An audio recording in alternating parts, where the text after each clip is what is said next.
Hey, I just wanted to give an update on how the greenhouse went, how everything grew in here. As you can see, these tomatoes are massive. The fish are doing well in here. The koi is beefed up a little bit, but the rest are still small. But they've been in there. I got a new pond liner since the other one had a hole in it. But then my little makeshift filter here, I had this rock sitting on top, and the rock fell off and punctured a hole in the new one. I have it covered up with another rock right now. So this pond liner sprung a leak too. So I've not had good luck, but it seems to be going well now. But the pump is fried because of that. So within the next week or so, I need to get another pump in here running. Should be fine right now, but got to get that going. But as for these tomatoes, you can come around here so you can get a good view of them. So there's the top of the greenhouse is 8 foot at its peak. So you can see these tomatoes are just, they started out really scraggly. They've also been pruned up a little bit at the bottom, but they're just a mess now.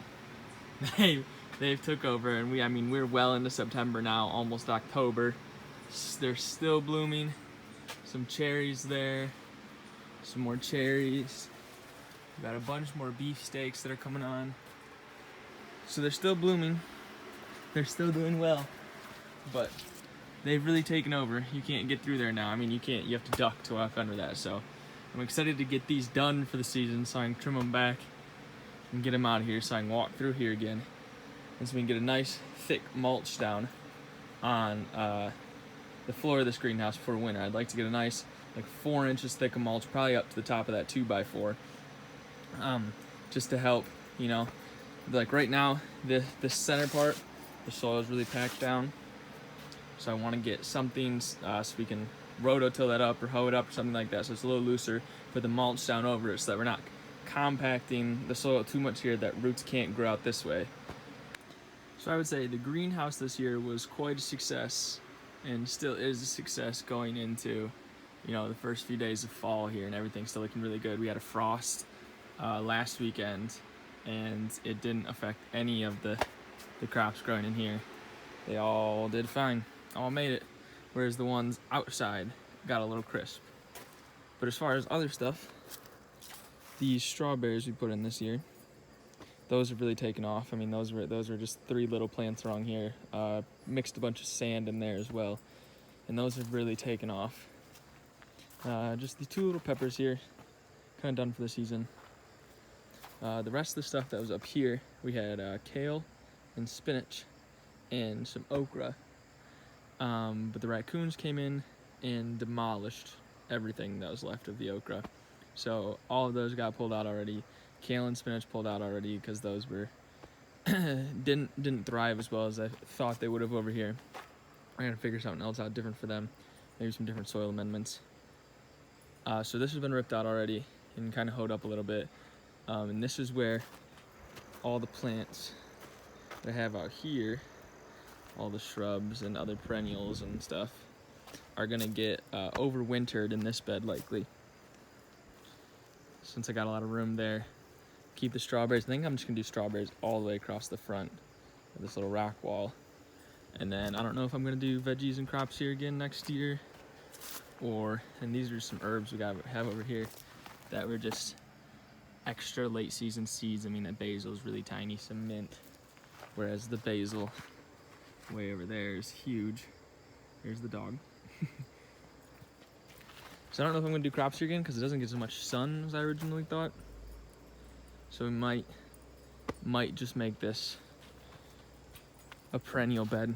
Maybe some hostas, maybe some fun shrubs. Heck, maybe all the stuff I overwinter will just stay there the rest of its life. Here are the tomatoes that are down by the pond. You can see the raccoons knocked over these cages. So they've kind of fallen over and they got a bad frost. And the raccoons feasted on all these Romas. Destroyed them. So we didn't get much out of those. These ones went in a little later, and then I did some pruning on them to get them the way I wanted. But they also got into these and had a nice little feast. But these ones are a lot shorter and compact compared to these bushes here. So they were all successful, but just didn't get a lot of crop off of them because someone got to it before I did. So that sucked, huh? One of the other things I did in the greenhouse that I forgot to mention was this hose right here, that's under that tomato, was an irrigation line that I ran all the way up the yard. I think I have a video I can throw in of trenching it out. And that's rainwater. It comes from that 55-gallon drum up at the top of the hill, and it's just gravity fed down into here. The problem with this though, there's some water in there right now. The problem with this though is I didn't have, I just was testing it out, so I didn't put a valve on it at all. Turn it on and off, so it just runs whenever we get rain. When you get a big rainstorm, it'll run for the next few hours after that, which helps in here because we don't get any rain in here because it's a greenhouse. It's all protected by the rain. So it helps just bring a little of that extra water in here to space it out so it doesn't get all flooded at once. But the problem that I also didn't do is I didn't have any kind of screen over the rain barrel. So all that water that's coming into it has, pine needles and leaves and stuff in it that end up clogging this hose.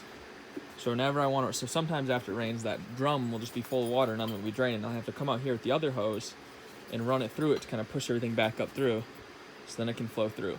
So that'll probably be something I'll fix next spring, put an on and off switch on it and put a screen over it, and hopefully we'll get more use out of that.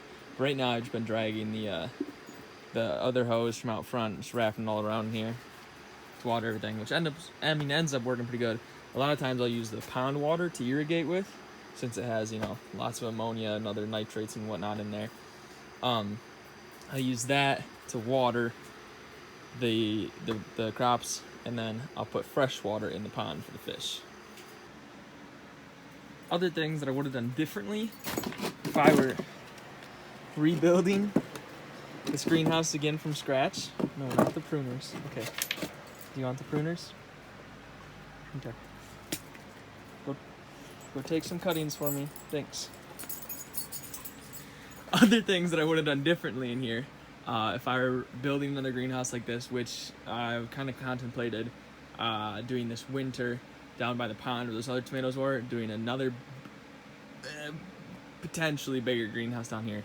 Because this one has a lot of space, but with it oriented this direction, I have the whole workbench back here and the whole pond here. You lose all that growing space, which sucks. So I kind of want one that faces north-south so I can have plants on both sides. But other than that, anything else that I would have done differently? The PVC seems to be holding up fine. The plastic held up a lot better than I thought it would. The 6mm plastic from Home Depot with the duct tape, so that doesn't break down. That holds up. I'm gonna see how that holds up this winter, but I think it'll do fine. The only thing that I really would have done differently is treated 2x4s and change out the bottoms to probably 2x6s or 2x8s even, also treated. Because there's a lot of moisture. You can see that all that moisture up there right now is inside the greenhouse. So all of these are just slowly eating moisture, and I don't really know how long they're gonna last like that. Just taking all that in. And as far as down here, these should have also been treated, but I was in a rush to get this done and I had untreated 2x4s, so I just used them. But I mean, right here you can already see, so this is all sandy up here, this all washed down in here with the big rain. So this is almost flush with that dirt, and I got a gap here. So this will start eating some of that, because originally this was just sitting on top of the dirt. But now that it's sitting in it, that's gonna rot away even quicker, especially being the door jamb that gets walked on all the time. And I would have done probably larger than a 2x4, so that where the poles connect, I would have a little more playroom. Right now, I'm almost afraid that, if something were to happen slowly down the line, like a big windstorm or something like that, that pole could slide out of there. And so if I had something longer, I could put more brackets on there to hold it, as well as if I wanted to do a raised bed, because right now everything's just in the dirt. If I wanted to do a raised bed, if I already had existing, like a 2x8 or something like that, I could just run another one across the front to connect them, and then I could fill that with whatever dirt I wanted and have a raised bed like that. Yeah, so those are the things I would have done differently in here. But other than that, it's held up really well. I would definitely do it again. I would recommend doing it to anyone who's thinking about building a greenhouse. It was 100% worth it.